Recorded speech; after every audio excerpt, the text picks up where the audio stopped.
Woo! And that power is freaking amazing.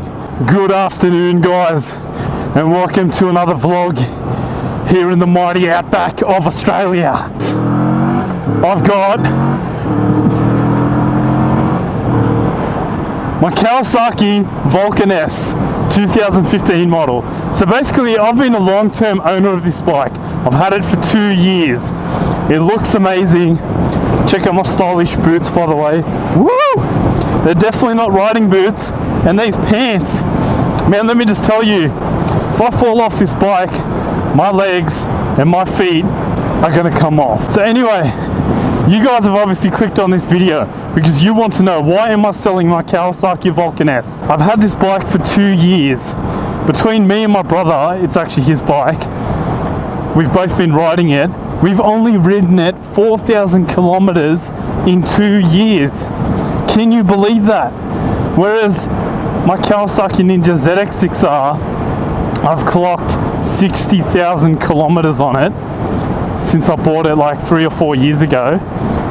And my Kawasaki KLR 650, which I've been using as a touring bike, I've clocked well in excess of 10,000 kilometers, and I've only had it for a year. Anyway, now let's get back to this bike.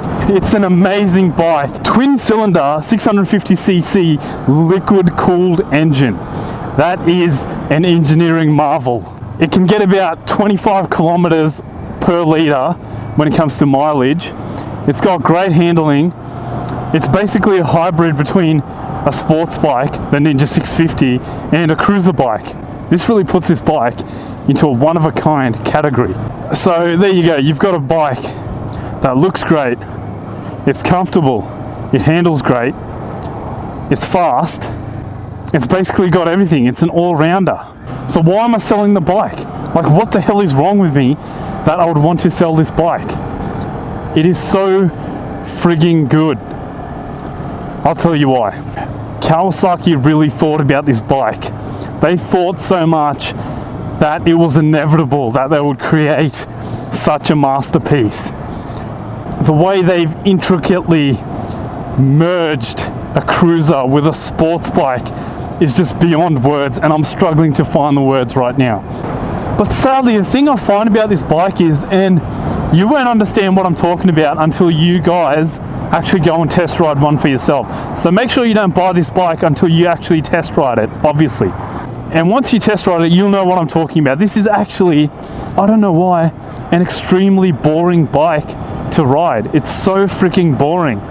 And this is not just me, this is across the board. My brother is bored riding this bike as well. And many people online have reported having the same issue. If you go on bikesales.com.au, Australia's leading bike sales website, you'll see how many people are trying to sell Kawasaki Vulcan S's.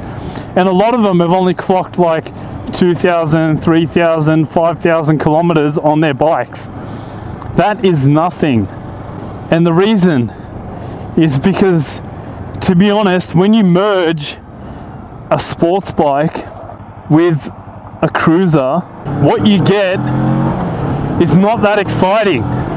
What you get is a very average bike in all regards. Although it's perfect for what it's trying to achieve, it is trying to be an all-rounder. It's a commuter bike, it's a long distance adventure bike, and you can hit the corners like you would on a sports bike. It achieves everything. The problem is, it's quite average when it comes to achieving those purposes, and there's no greatness in it. What Kawasaki has tried to do and successfully done is they've merged a sports bike with a cruiser bike. Basically, when you do that, what are you left with? You're left with a bike that is an all-rounder, but it's an average all-rounder, because you can't be the best at everything. It cannot be as good as a sports bike when it comes to acceleration and cornering, because that's what sports bikes are built for, right? And it cannot be as good as your typical cruiser for cruising the highways comfortably, because that's what cruisers are built for, and specifically targeting those points.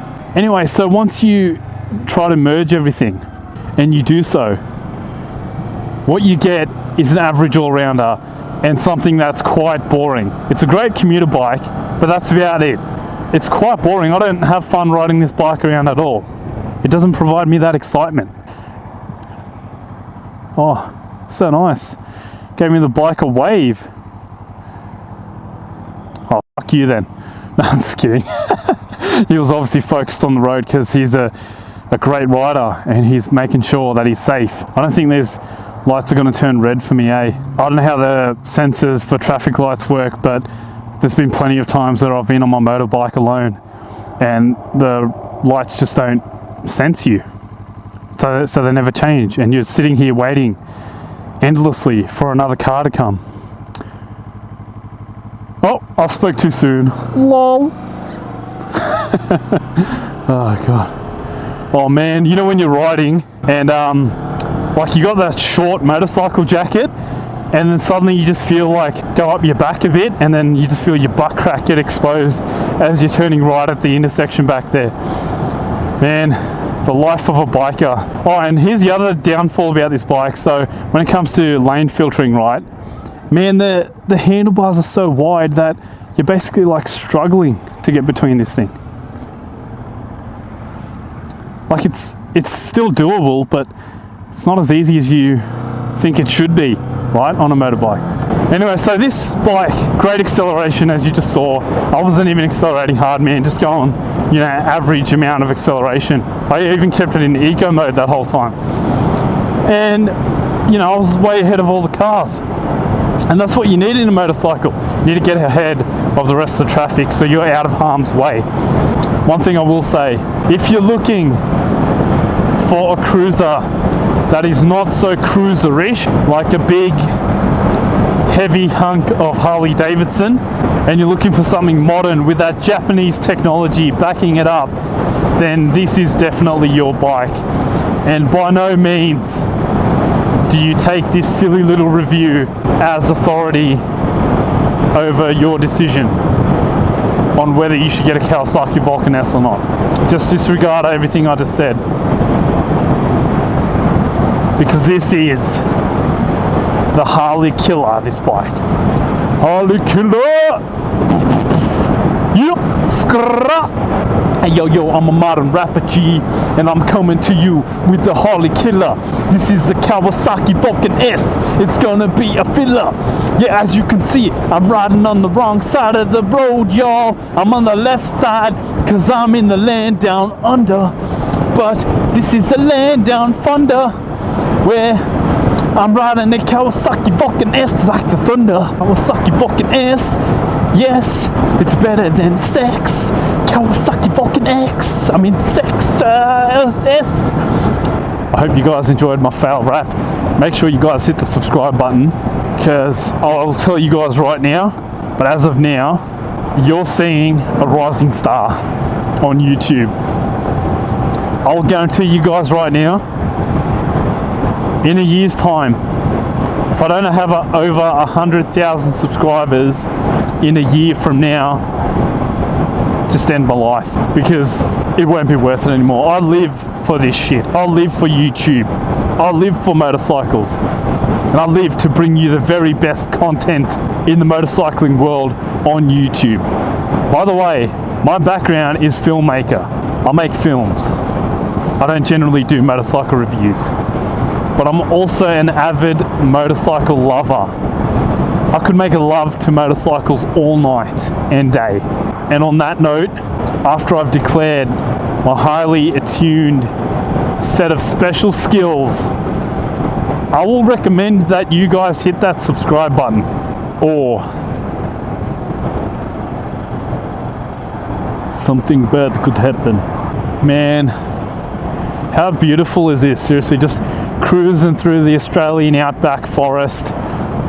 You know, you've had a bushfire here, got burnt forest left and right. You've got the sun setting on the horizon. You've got a pinkish and bluish hue in the distance, just cascading over the clouds. This miraculous landscape that we call the Australian outback is quite miraculous. And has me thinking I definitely am due for another motorcycle adventure. So I'm going to get my Kawasaki KLR 650 ready. I'm going to get some time off work and I'm going to go hit the outback roads as well. And meanwhile, while that doesn't happen, I'll be reviewing motorcycles like hell. There'll be a motorcycle review every week. Post a comment below on what motorcycle review you would like. My Pluma's coming out. My Pluma's coming out. Pluma is what they call a butt crack in the UK and Australia.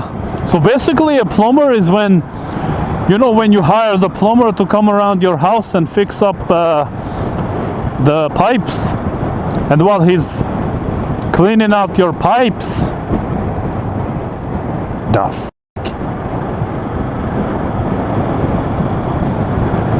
and while he's cleaning out your pipes, he bends over and his butt crack is exposed. That's why we call it a plumber.